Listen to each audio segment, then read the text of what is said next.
You're now watching a clip from the Inspired by show. You can watch the full episode on our YouTube channel or listen on iTunes, Spotify, or wherever you get your podcasts. So make sure to head over there, leave us a 5-star rating if you enjoyed it, and follow the show.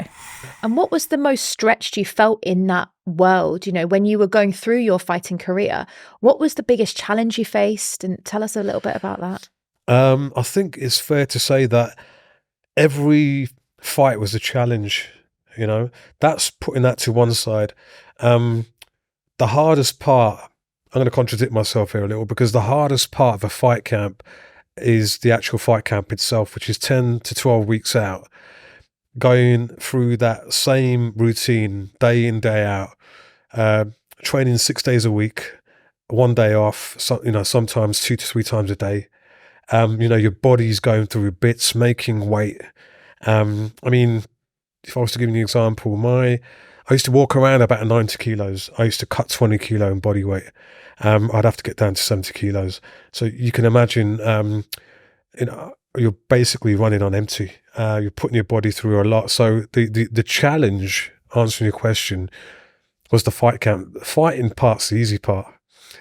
People might not agree, but it's the fight camp and the brutal weight cuts to get to competition weight. That was the hardest part.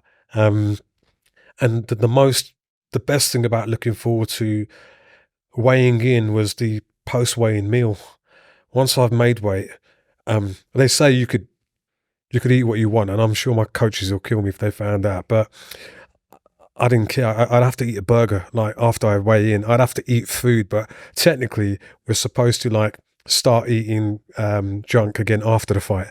But it was just too hard to resist when you've been living off greens and protein twice a day, 3 times a day. Yeah, but answering your question, the most challenging part was the weight cut and the fight camp itself. Yeah.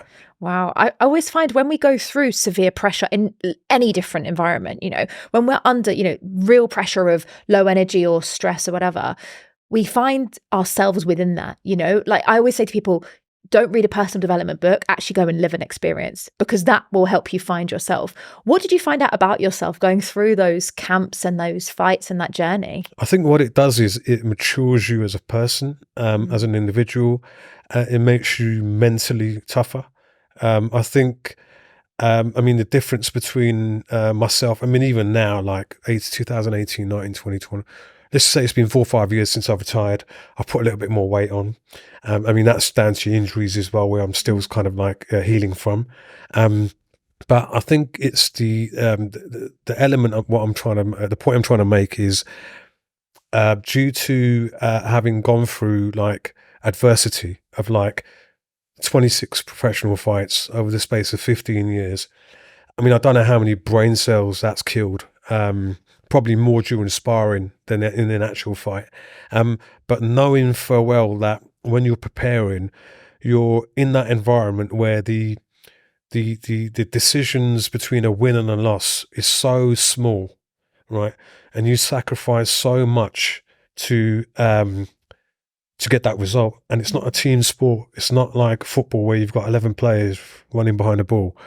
And, you know, end of the day, may the best team win. This is, you know, one-on-one. You're in there with someone else who wants to take your head off. And you've got to do the same. And the pressure is that result. You know, I mean, my record was quite even. My professional record was, but I can't even begin to go into the post-fight blues.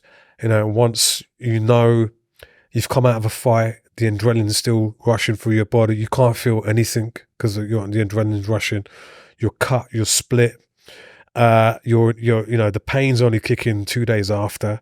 But knowing for well that if the result didn't go your way, that was a 3-month fight camp, brutal weight cut, not seeing your loved ones, missing social events, just to kind of prepare for that one moment. And the pressure to get the win is enormous. You know, it is. It's literally from a flip of a coin. It's you know. So when you talk about pressure, that's a lot of pressure, and to do it time and time again.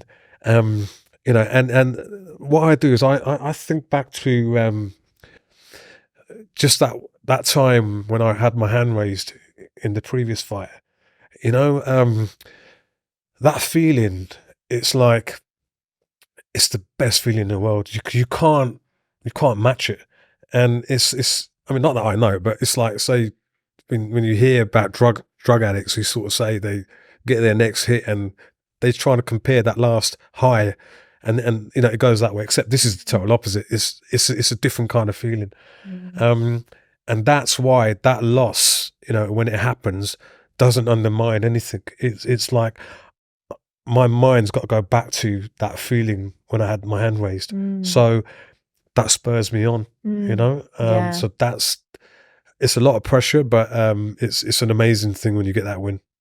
Yeah, definitely. And Yeah. I'm not a massive like MMA or boxing watcher. I do follow a little bit. And I remember sitting down with my partner recently watching some of the fights, and I always think to myself, oh my gosh, like he's a massive football fan. Right. So when we watch boxing, and I say to him, like, these people have given up, like you say, 3 months of their life and body weight and, you know, starvation to some extent, and, you know, pressure and push, and, you know, I've seen some people train and they're getting shouted at, like, keep going, you can do this. And then you think, for one moment. Yeah, it's quite surreal. Only fighters know what fighters go through. You know, trainers know what, you know, the guys are going through. You know, when I say this, I mean it with respect to a lot of people who haven't lived that life won't ever know. So, you know, you have to, you know, respect people. You have to take your hats off to them. You have to appreciate what people go through and put their bodies through, and, you know, like I said, put social events behind them, and just to pursue that passion of like wanting to perform, wanting to progress.